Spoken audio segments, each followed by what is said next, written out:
ये पत्थर को तराशने का काम ये लोग करेंगे। अभी बेशेक हैं आप, तो मैं हमेशा कहता हूँ आप ये भी बात ध्यान रखना बढ़िया काम करे कि जो पत्थर अपने शरीर पर छेनी हथौड़ी खाने से इनकार कर देते हैं, आप में से भी बहुत करेंगे, वो फिर नालियों में लगते हैं या खरंजे में लगते हैं। और जो पत्थर अपने शरीर पर कोचिंग रूपी, प्रशिक्षण रूपी थोड़ी छेनी हथौड़ी खा लेते हैं तो वो फिर मंदिरों में लगते हैं। तो मंदिर का मतलब है आपका नीट में प्रवेश, आपका IIT में प्रवेश। हिंदुस्तान में 5-6 एग्जाम है जिनका बड़ा स्टैंडर्ड है और ये मुकद्दर से नहीं मिलती है। UPSC बोलते हो जिसमें सिविल सर्विसेज देख ले स्टार्टिंग में। कभी कभी ये होता है कि किसी का बोर्ड थोड़ा उधार होता है, इंटरव्यू थोड़ी सी गलत दिशा में चला गया जिसके आप विशेषज्ञ नहीं हैं, आप साक्षात्कार को अपनी विशेषता की तरफ नहीं ला पाए। मुकद्दर को मैं मानता हूँ, लेकिन सिविल सर्विसेज, IIT, जी, नीट, क्लैट और IIM में एग्जाम की जो भी एंट्रेंस एग्जाम, क्लैट का मतलब पता ये अपना स्टैंडर्ड बनाया। बाकी मैं UPPCS को नहीं कह सकता क्योंकि एक कालखंड में यहाँ बहुत बुरा हुआ था, लगभग 5 साल बहुत बुरा हुआ, जितना बुरा हो सकता है। जो व्यक्ति खुद पटवारी नहीं बन सकता था वो चेयरमैन हो गया था। राजनीति में मजा। अगर वो कहें कि वो एक कॉलेज के लेक्चरर थे या प्रिंसिपल थे तो मैनेजर की सब्जी लाके भी इस देश में बहुत प्राइवेट कॉलेज में लेक्चरर हुए और बाद में जुगाड़ से प्रिंसिपल भी हो गए।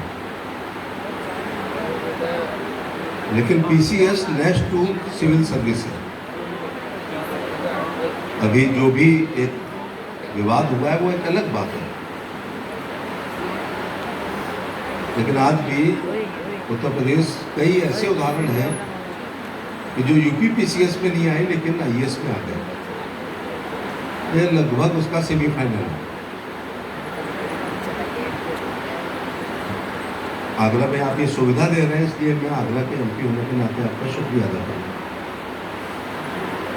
लेकिन पूरा सूर सदन नहीं सिलेक्ट होगा। अब ये आपके हाथ में है, पिताजी के लिए पढ़ रहे हो या अपने लिए पढ़ रहे हो।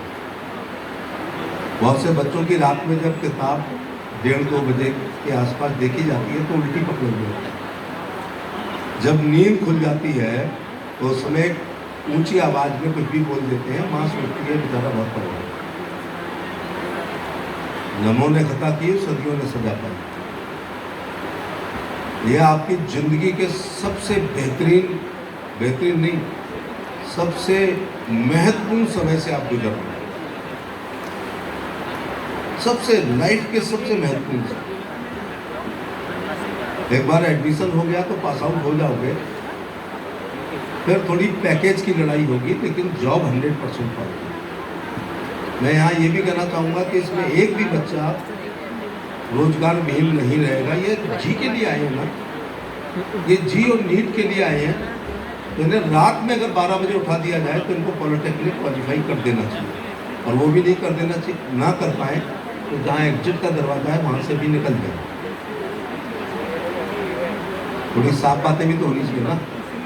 जब जी और नीट का सपना लेके आए हो IIT का, चलो वो देश की बड़ी एग्जाम है, उसके बाद शायद कुछ रीजनिंग, इंजीनियरिंग कॉलेज, इंजीनियरिंग के एडमिशन होते हैं, जब दूसरे होते हैं, फिर पॉलिटेक्निक होता है। पॉलिटेक्निक वाला भी जॉब पाएगा, लेकिन छोटे सपने कभी मत देखना, सपने हमेशा बड़े देखना। तो छोटे ही। लेकिन एक बात की गारंटी है कि एक कोचिंग में आप आएंगे तो जूनियर इंजीनियर हमसे लिख के ले लो कि आप जरूर बनेंगे। और छोटा मोटा पद नहीं है, हमसे पूछो कि PWD के JEE और बिजली वाले JEE फाइल का कब सिग्नेचर करता है। लेकिन आप IIT से भी मत बैठ जाना चुप। वैसे अपनी अपनी लाइकिंग है, इस देश में सब सिविल करेंगे तो डॉक्टर इंजीनियर कौन बनेगा? सिविल में पहुँच। लेकिन तीन गवर्नमेंट होती है, IAS, IPS और IFS, वो वाला IFS फॉरेन सर्विस वाला, बाकी सब गवर्नमेंट सर्वेंट है। पूरी डालेंगे। लेकिन नीट UG और PG में किसी बच्चे का यदि गवर्नमेंट कॉलेज के लिए सिलेक्शन होता है और किसी भी बच्चे का किसी भी कैटेगरी के IIT में होता है, अपने लिए 1.5-2 साल दे दे तो मैं एफिडेविट पे लिख के दे सकता हूँ कि वो सिविल निकाल लेगा, क्योंकि वो आगरा से मथुरा के बीच के इंजीनियरिंग कॉलेज का पास आउट नहीं है, वो IITians है। ऐसा ना हो कि IIT करते हुए ITI तक आ जाओ, जमीन और आसमान का फर्क है। आपके पिताजी आप पर बहुत इन्वेस्ट कर रहे हैं, मैंने पूछा नहीं कि कोचिंग का पैसा कितना है, लेकिन कम नहीं होगा, ये इतना होगा जितना मैंने क्लास 1 से MSc, LLB, PhD और MA की जितनी मेरी फीस गई होगी। छोड़ो नहीं छोड़ो, सब कर लो ना, तो उसका रिजल्ट दीजिएगा। मैं यहाँ भी जानता हूँ कि जिस देश में 80 करोड़ लोग 5 किलो गेहूँ चावल ले रहे हों, 12,000 का शौचालय, 1,20,000 का मकान, 1,000 रुपये विधवा विकलांग वृद्धावस्था पेंशन वो नहीं दे पाएंगे। लेकिन किसी भी प्रकार से आपके गार्जियन ने यदि आपका यहाँ एडमिशन कराया है तो प्लीज़ एक बार सुबह उनको प्रणाम जरूर करिएगा। माता शत्रु पिता बैरी नैन बालो ना पठाती न शोभते हंस मध्य बको मध्य सभा मध्य बको यथा। आप भाग्यशाली लोग हैं,